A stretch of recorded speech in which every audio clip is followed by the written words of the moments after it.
मैं Rajiv Gandhi government engineering college से आया हूँ और बैकग्राउंड मेरी सिविल इंजीनियरिंग है।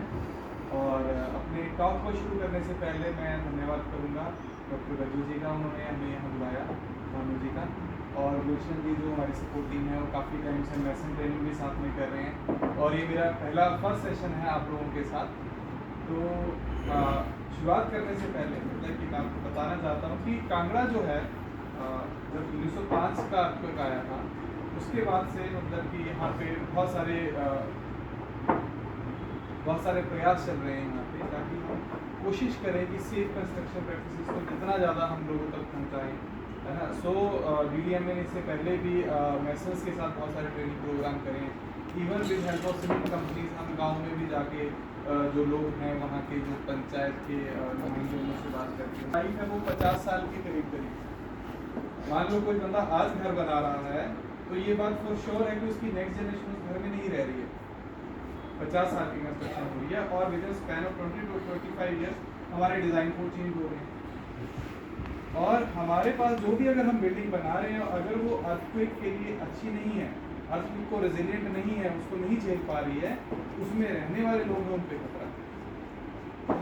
इस वजह से जो हमने वर्कशॉप रखी हुई है, तो बेसिकली इस जो वर्कशॉप का हमारा जो मेन थीम है सेफ कंस्ट्रक्शन प्रैक्टिसेस, ठीक है जी। अभी इससे पहले मतलब कि जो गुजरात अर्थक्वेक आया था 2002 में, उसके बाद इस फील्ड में बहुत सारा काम होना शुरू हुआ। 2001 के करीब अर्थक्वेक आया था, उसके बाद बहुत सारा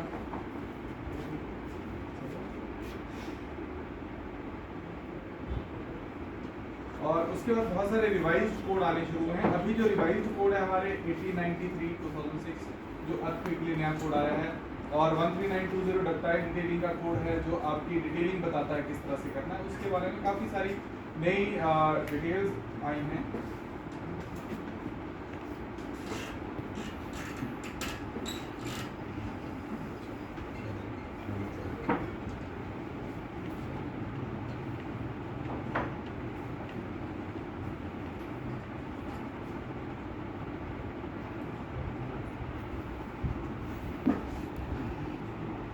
कैटेगराइज करते हैं, पहले हम कैटेगराइज करते हैं कि हमारे यहाँ कंस्ट्रक्शन हो रही है किस तरह की कंस्ट्रक्शन। आप जो सबसे पहले यहाँ पे पिक्चर देख रहे होंगे that is non engineer building, जो आप घर में जो कच्चे मकान जिसको बोलते थे। उसके बाद हमारे पास एक बिल्डिंग आती है जो कॉमन जो प्रैक्टिसेस है गाँव में या शहरों में।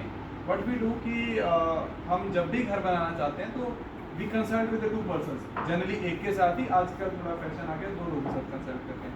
First point of contact is आपका जो भी मिस्त्री है या ठेकेदार है। Second point of contact if someone is having handsome amount of money with the architect. तो जो हमारा सबसे पहले जो बंदा आपका मिस्त्री है या ठेकेदार है वो आपको इस तरह का घर बना के देगा, लेस इंजीनियर।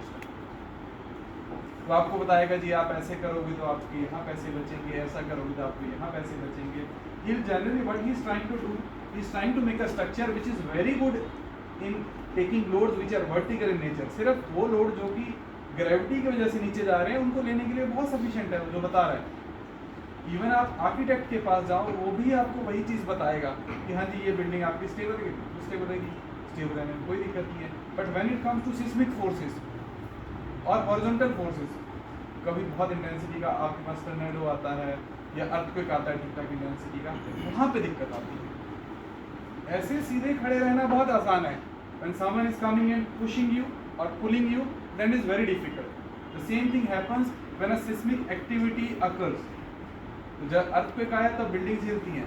तो ये जो आपकी नॉन इंजीनियर्ड और लेस इंजीनियर बिल्डिंग है ये बनाई तो बहुत सारी जाती हैं, और major chunk of building approximately 50% of buildings are constructed in this fashion. The next one is engineer building. This buildings यहाँ पे क्या होता है, वी हैव अ कॉन्ट्रैक्टर, एक आर्किटेक्ट है, and we have a structural engineer जो कि आपका पूरे स्ट्रक्चरल एस्पेक्ट्स को कवर करता है।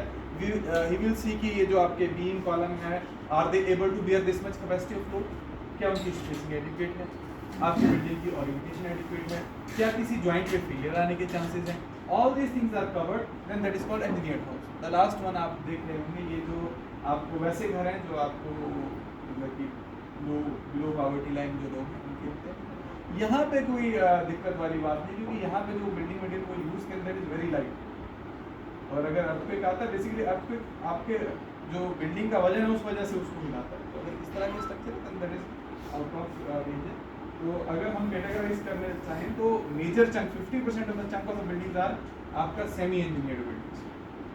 वही है, जब गुजरात अर्थक्वेक भी आया था वहाँ, तो वहाँ पे भी जो सेमी इंजीनियर्ड बिल्डिंग थी उनमें मेजर लॉसेस देखी है।